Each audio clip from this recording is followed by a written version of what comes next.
All right, Prime Minister Modi is scathing attack on the opposition before the budget session began, slamming the opposition. He stated that none can really gag the Prime Minister's voice and that India bloc should rise above acrimony. In a blistering attack, Modi has highlighted the opposition's massive defeat in 2024 polls, asserting that the whole opposition bloc is now busy trying to hide their own failures. In fact, he further stated the opposition should leave all political rivalry for 2029 elections. और आपने देखा होगा कि parliament के नए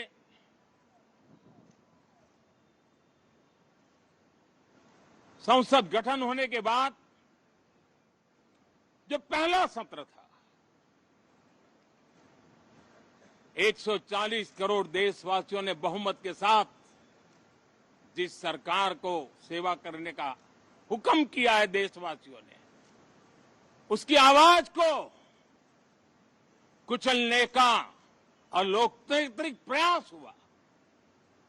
2.5 घंटे तक देश के प्रधानमंत्री का गला घोंटने का, उनकी आवाज को रोकने का, उनकी आवाज को दबाने का लोकतांत्रिक परंपराओं में कोई स्थान नहीं हो सकता है और इसका कोई पश्चाताप तक नहीं है, दिल में दर्द तक नहीं है। मैं आज आग्रहपूर्वक कहना चाहता हूं,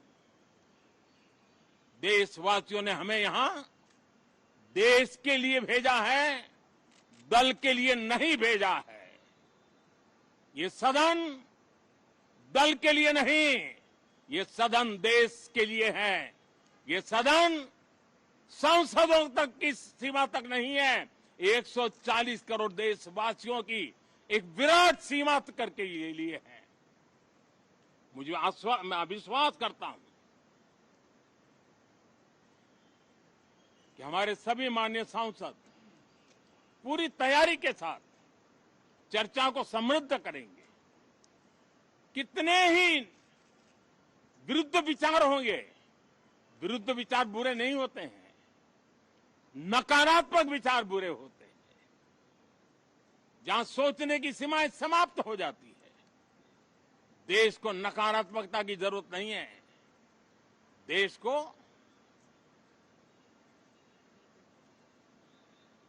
एक विचारधारा, प्रगति की विचारधारा, विकास की विचारधारा, देश को नई ऊंचाइयों पर ले जाने वाली विचारधारा से हमें आगे बढ़ाना होगा।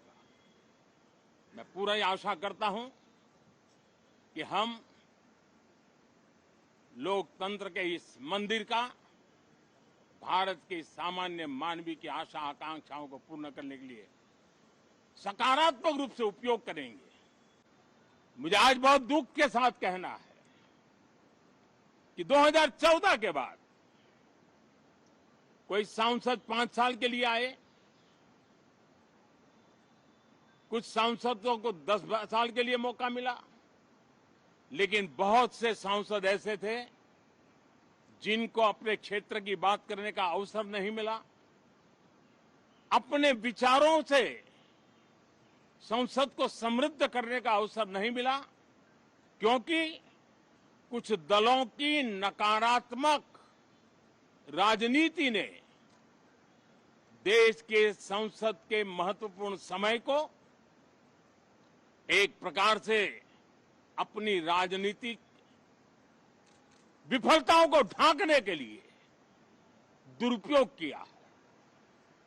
मैं सभी दलों से आग्रहपूर्वक कहता हूं कि कम से कम जो पहली बार सदन में आए हैं, ऐसे बहुत बड़ी संख्या में हमारे माननीय सांसद हैं और सभी दल में हैं, उनको अवसर दीजिए, चर्चा में उनके विचारों को प्रकट करने का मौका दीजिए, ज्यादा से ज्यादा लोगों को आगे आने का अवसर दीजिए।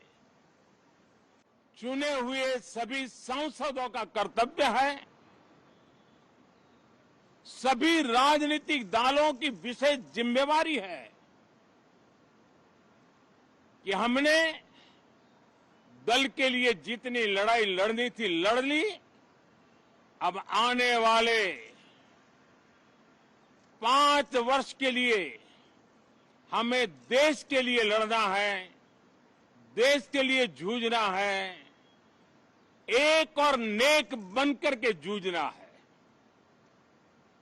मैं सभी राजनीतिक दलों से भी कहूंगा कि आइए हम आने वाले 4 साढ़े 4 साल दल से ऊपर उठ करके सिर्फ और सिर्फ देश को समर्पित होकर के संसद के इस गरिमापूर्ण मंच का हम उपयोग करें।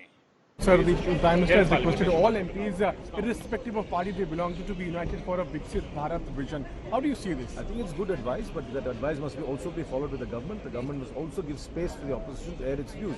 However, even though our views might be different from the government, we must be given our space to air our views. अपने सांसदों को संस्कार की सलाह दें, जिन्होंने पूरे देश की आवाज दबा रखा है, अपने मन की बात बोलते बोलते देश के मन की, देश के दर्द को कभी जानने समझने की कोशिश नहीं किया। अगर उनकी आवाज दबाई जा रही है तो उनका एहसास होना चाहिए कि बैसाखी वाली सरकार है, आपका अहंकार अब नहीं।